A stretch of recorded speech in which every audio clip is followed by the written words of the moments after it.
We just saw a North American team make it into the grand final, Charlie. What? The underdogs came out on top in 5 very close games. And I believe, I may be incorrect about this, but is there an Unknown Worlds employee on that team? There is. There is one. We will not say which one. There is. Shall we? We'll see if you can pick it. Now, Charlie... There's no dev hacks in there, don't worry. No dev hacks, no dev hacks. Just God mode, but nothing serious. Now, Charlie, Natural Selection was originally a mod. It was released as a mod for Half-Life. Now with Natural Selection 2, a standalone game. Has modding been a big part of Natural Selection 2's life? Yes, of course. We built NS2 to be the most moddable game out there. So we released all of our game code for our modders to work with. And it's a subject that's near and dear to our hearts. You know, we grew up modding, or I did, for Half-Life, and we knew that we wanted to help and kind of continue that cycle and allow people to continue to make cool games on their own and maybe make something that's better than Natural Selection 2. Now, it's a pretty cool cycle for a person that made a mod, Natural Selection, so a mod team, to go into a full-blown studio and make a standalone game like Natural Selection 2 that then spawns its own mods. But would the coolest ends of that cycle not be to go a little bit further? No, what Hugh is asking me is we are working with one of the NS2 mod teams and making their mod a standalone game on Steam. So we're not going to tell you which one yet, but it is a mod, it is a mod team, and if all goes to plan, it will be a standalone game, so the cycle will be completed. Now, speaking of mods and speaking of community contributions, ISE Gaming, who you can see on YouTube, it's super effective, has created a video that runs through mods in Natural Selection 2, and we're going to watch that right now.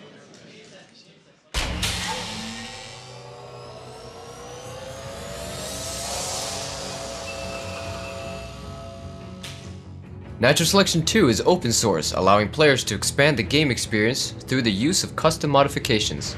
Here is a selection of the community's favorite full gameplay mods. Combat mode focuses on the intense marine versus alien action on smaller maps. Players can level up and earn experience points as they deal damage to enemies, and can spend those points on perks and upgrades. This escalates until one team destroys the other's base. This mod is ideal for players to learn how to use each upgrade and life form available in regular NS2, without having to worry about the strategy aspect of the game. The Faded mode brings all the darkness and survivor horror inspired by the Hidden mode on the source engine. A squad of Marines must stick together to survive for a few minutes, versus a single, super deadly, and barely visible Fade. The Marines have limited ammo and must fight in the dark. The Fade, on the other hand, cannot heal himself and must use his stealth and incredible speed to wear the Marines down. It's hunt or be hunted. And finally, Skulks with Shotguns is exactly what it sounds like. You have the maneuverability of a sleek Skulk with the devastating firepower of a shotgun. You can gain killstreak bonuses to help give you an edge. Battle it out in a frenzied free-for-all to leap and blast your way to the top. Or play the Capture the Gorge mode, where your team must steal the enemy's gorge while defending your own. Make sure you head over to the NS2 workshop on Steam and grab a mod today.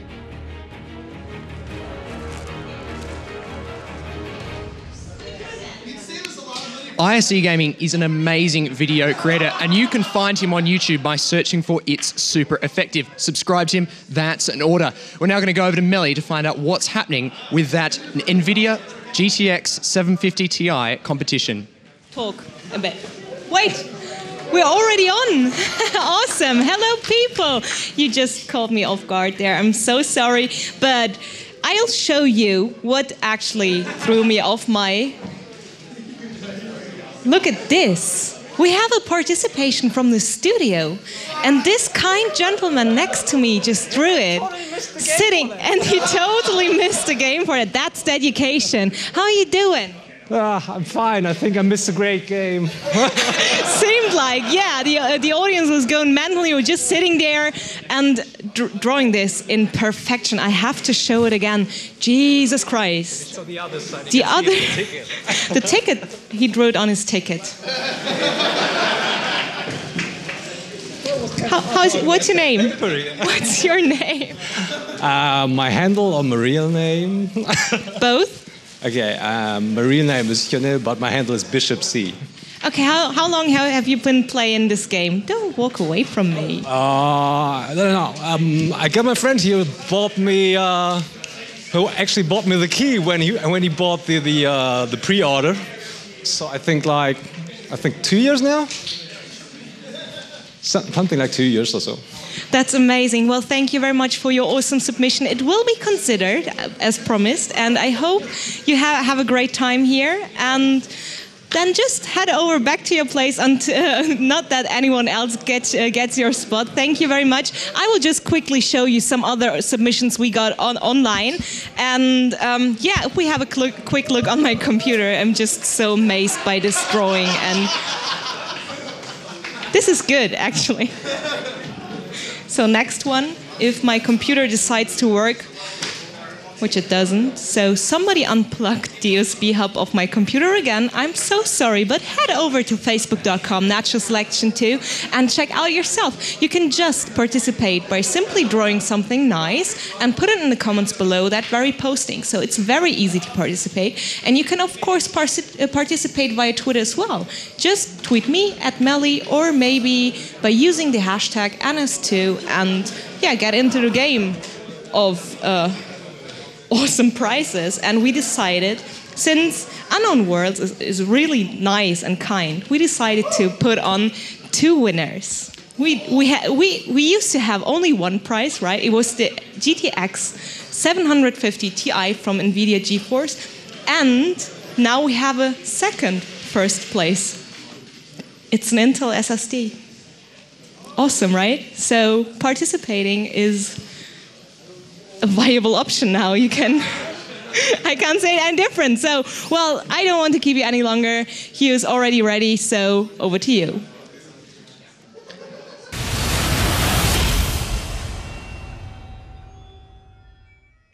That's a lie, Melly. I'm definitely not ready.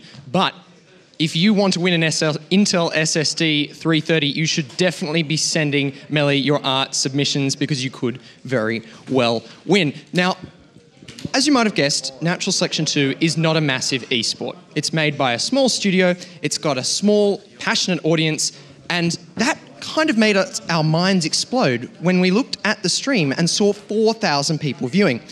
We're guessing that not all of you have seen Natural Selection 2 before, so we're going to offer a brief introduction. It's a real-time strategy game combined with a first-person shooter, but I'm not the person to explain that to you. There's someone much cleverer who can do it a lot better, and that's It's Super Effective. We're going to look at his intro to NS2 video right now.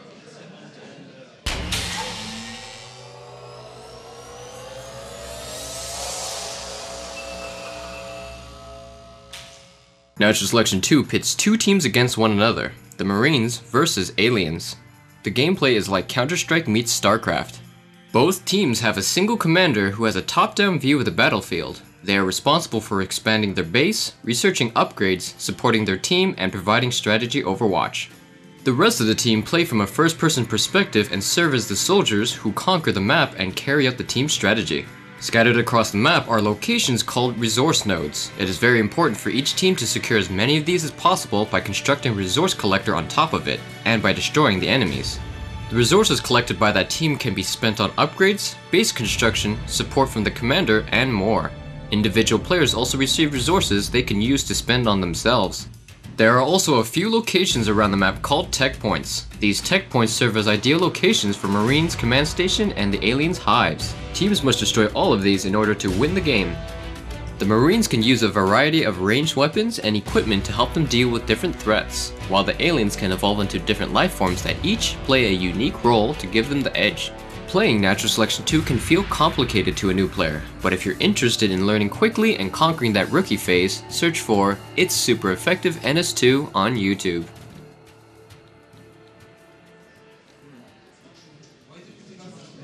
While you were watching that video, there was some craziness going on in here in the studio. I just saw Blind sprint up onto the stairs, round the computers, and round to the casting desk, and that means there must be some more play happening very soon. And that play is going to be between 2 new teams, because, as the brackets on your screen will show, Titus Gaming has just advanced to the grand final at the expense of Saunaman. That means we have 2 new teams on stage. we have the second semi-final, which is Legendary Snails versus Godar. So, yes, after this semi-final is completed, we will have the grand final. It'll either be Godar or Legendary Snails that go through. And to find out who it is going to be, we're going to throw over to our casters. All right, guys, welcome back. It has been a crazy, crazy, crazy matchup. Well, you know what, let's recap just what happened there real quick on that last match, Blind. Yeah, pretty much. I mean, Titus played it perfectly. They took all the time here to really predict what Solomon is doing. Solomon had a good opening at the start, going really patient, killing off the first 4 skulks. And after that, unfortunately, they moved in the wrong positions, and Titus really went heavy on the eco, delaying all the upgrades. The base rush with the arm slap taken down was, I think, kind of breaking Solomon's neck there. They didn't adapt to it, they didn't switch, they sticked on the gameplay, which didn't work out, obviously. And Titus, I think, deservedly going on with that game into the finals. Really great. So we have the American team in the finals. Let's see which European team, Godar or Snails, is going to join them. And Godar and Snails are getting ready right now. Now, Godar is going to be on the Marine side, so we have a Marine Team Commander strategy video for you to show you Godar's Marine Commander strategy. All right, so looks like that is going to be coming up pretty soon. Yes, I guess so. So in terms of now, we got Titus that obviously is moving ahead. So when they move ahead, what team do you think, Godar or Snails, would give them the most problems?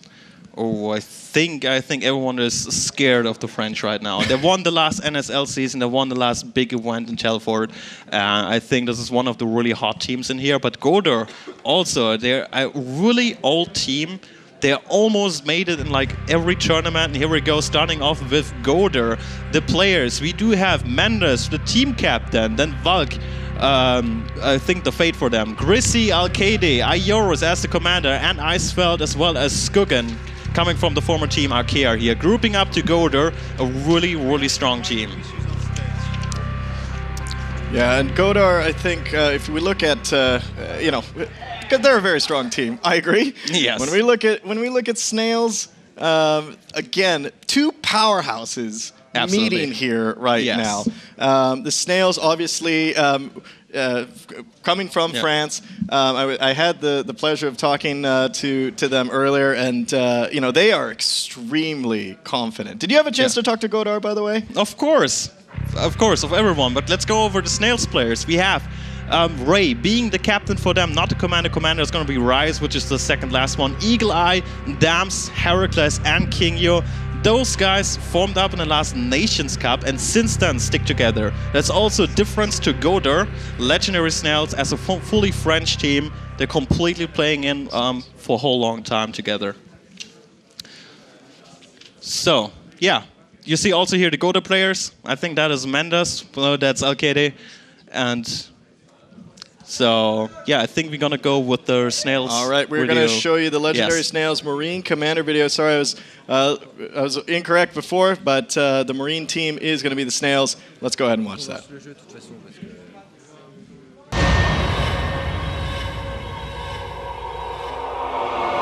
Rios commands Legendary Snails since the first NSL Nations Cup and is feared for his ability to study his enemies well and develop extremely effective counter-strategies against them. As a general playstyle, he likes a heavy, aggressive gameplay, focusing on upgrades and precise medpacks, only as well as neglecting phase gates, sometimes completely. Their opponents will find themselves very often trapped against strong, two-pronged attacks versus the natural expansions throughout the whole game. This bears the risk of counterattacks and base rushes, and also the total loss of map control if all Marines should die in engagements. To avoid this, the team established an extremely effective communication during a match, constantly watching the map to reposition if needed. On this matter, Rios trained his team up to the point where he almost doesn't need to micromanage anyone on the field, and can support his troops on maximum efficiency. Alright, so much for the Snails for Rise's gameplay, as you can see. For Sonoman, luckily it did still fit, so they didn't change the gameplay much, but Snails I would really expect for Rise to maybe do a little bit changes in their gameplay. What do you think, Red Dog?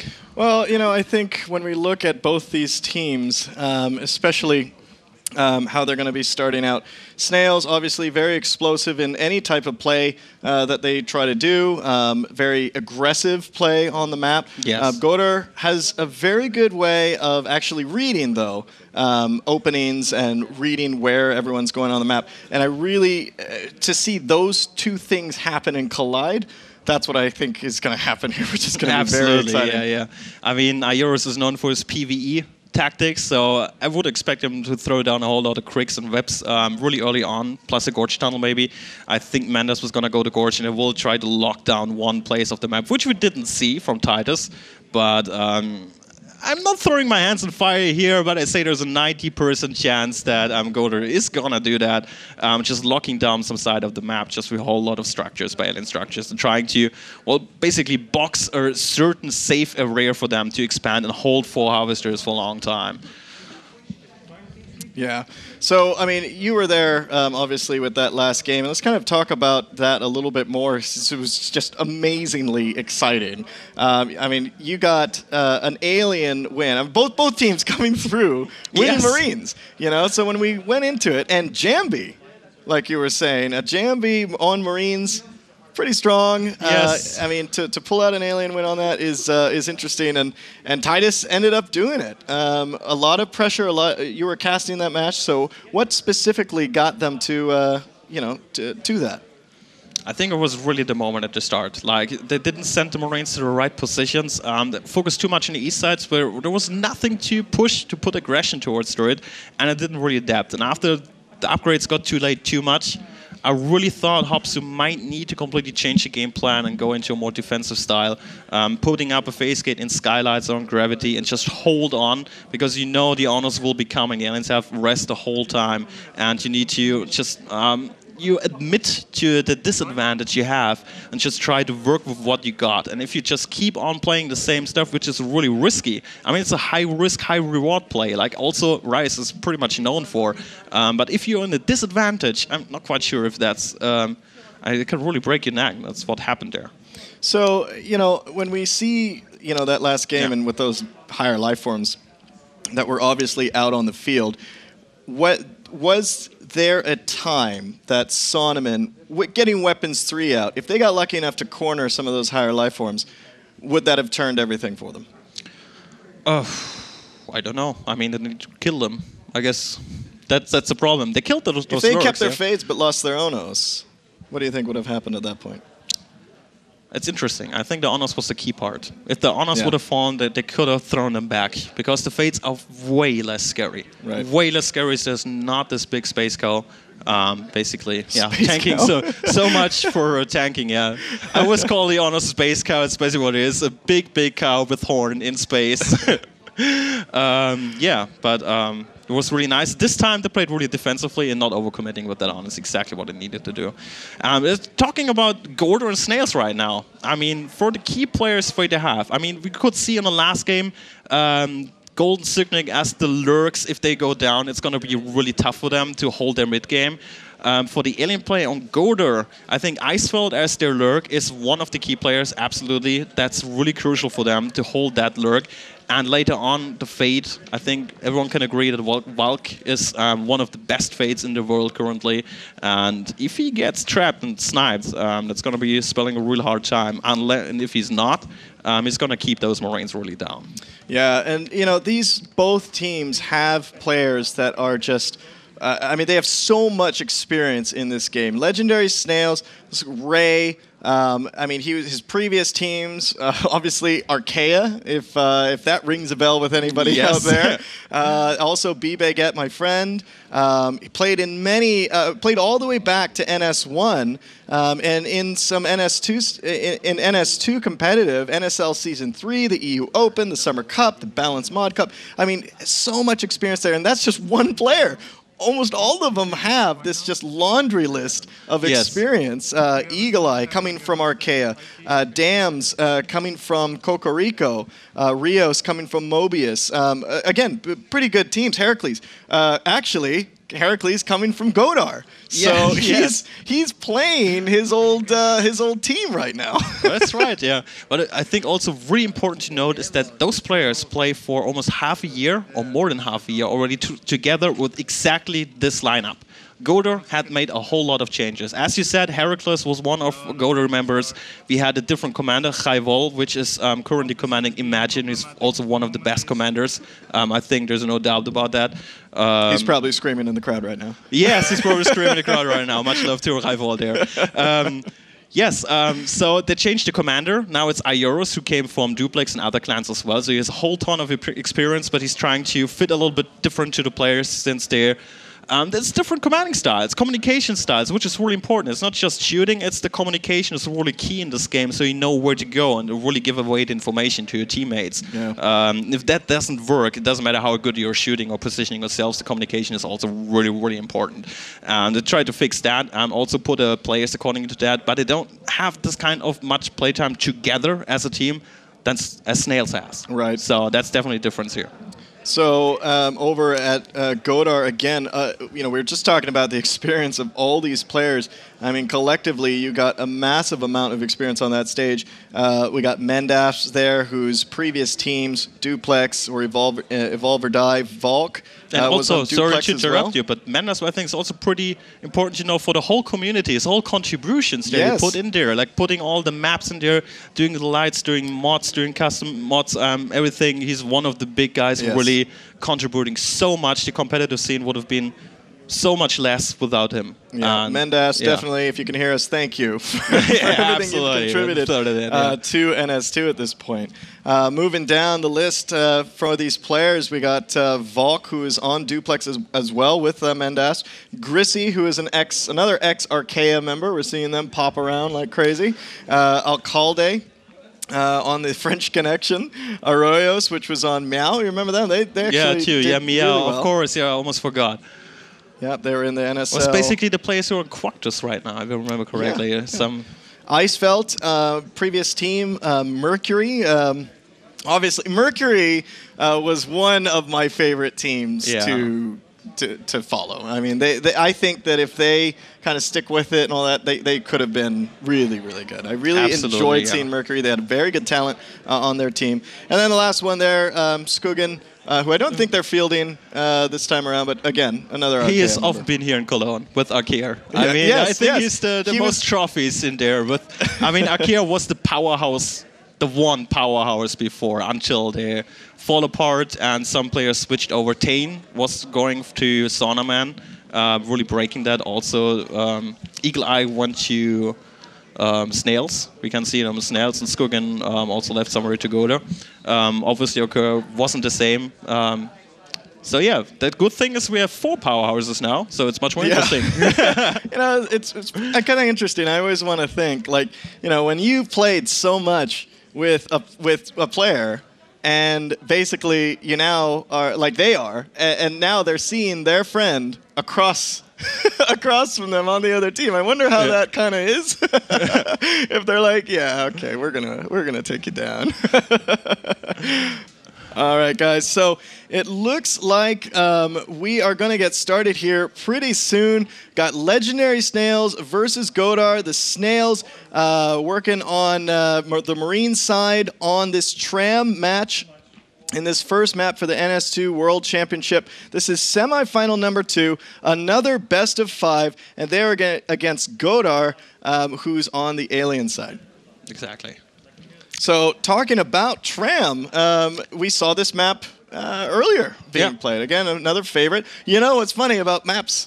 Summit actually not being played. Good point. Which is arguably Summit is one of the most favorite maps out there. I think the most played map in total in competitive, and so the teams didn't pick it. That's really interesting. Yeah.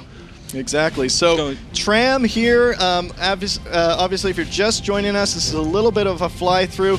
It's a 5 tech point map. You got warehouse, server, elevator transfer, shipping, and repair. And we are going to get this game started in about 10 seconds. The winner of this match, folks, heads off to face Titus in the finals, and that is happening tonight.